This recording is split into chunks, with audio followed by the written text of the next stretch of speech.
ایک تو یہ بتائے گا کہ جو فائنانس منسٹر نے واشنگٹن میں بات کی تھی کہ اس دفعہ جو ہمارا روپے ہے وہ سٹیبل رہے گا، جو مطلب یوزولی ہوتا ہے 6 سے 7% شاید روپے کی قدر گرے گی.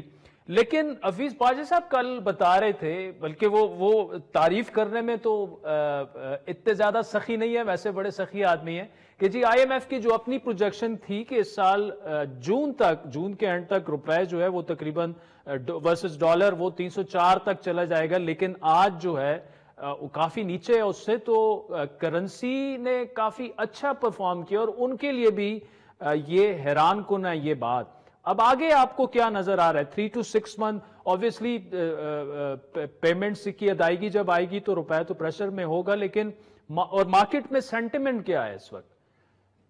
دیکھو جی، مارکیٹ کے سینٹیمنٹ بہت اچھے ہیں، اللہ کا بڑا کرم ہے، نبی پاک کے صدقے پاکستان پہ اللہ کی رحمتیں اور کاروبار پاکستان کی معیشت پٹڑی پہ چل پڑی ہے. روپیہ مضبوط ہو رہا ہے، اسٹاک نئے ہائی بنا رہا ہے، جی ڈی پی آپ کی بڑھ رہی ہے، مہنگائی کم ہوئی ہے، دیکھو 39% جی سے 17% آ گئی ہے. تو یہ ایسی خبریں ہیں جو کہ پاکستان کی جو اس حکومت نے اور حکومت نے اور پہلی پی ڈی ایم 1 نے بڑی کوشش کر کے آج اس کے ہمیں ثمر مل رہے ہیں. تو وہ ڈالر کا ریٹ میں سمجھتا ہوں آرمی چیف کو تعریف کرنا ضروری ہے کہ انہوں نے بڑی محنت کر کے سخت اسمگلنگ کو روکا ہے. اور جس کا آج نتیجہ آپ کے سامنے ہے، جو ڈالر اسمگلنگ ہو گئے، افغانستان ایران جا رہا تھا اور وہاں سے اسمگلنگ ہو گئی چیزیں آ رہی تھیں، اور ڈالر 340 سے کم ہو کے 280 سے بھی نیچے چلا گیا. اور اس کی ویلیو وہی جی میرے حساب سے 250 ہے. جو ہمیشہ میں کہیں لوگ میرے مذاق بھی اڑاتے تھے، یہ دیوانے کا خواب ہے، یہ تو 400 ہو جائے گا. تو انشاءاللہ 250 میں جب یہ ریکارڈ کا منصوبہ ہے، آپ کا بہت بڑا منصوبہ ہے.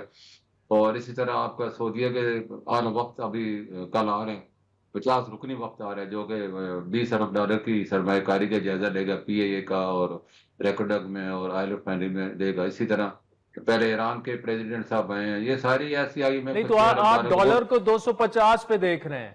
ٹھیک، جی آپ جی، یہ سمجھتے ہیں معاہدے کہ ہو یہ 250 دیکھو تک یہ آپ؟ معاہدے ہو جاتے ہیں اور ڈالر 250 سے بھی نیچے جا سکتا ہے. پاکستان کو اللہ نے بڑی صلاحیتیں دی ہیں.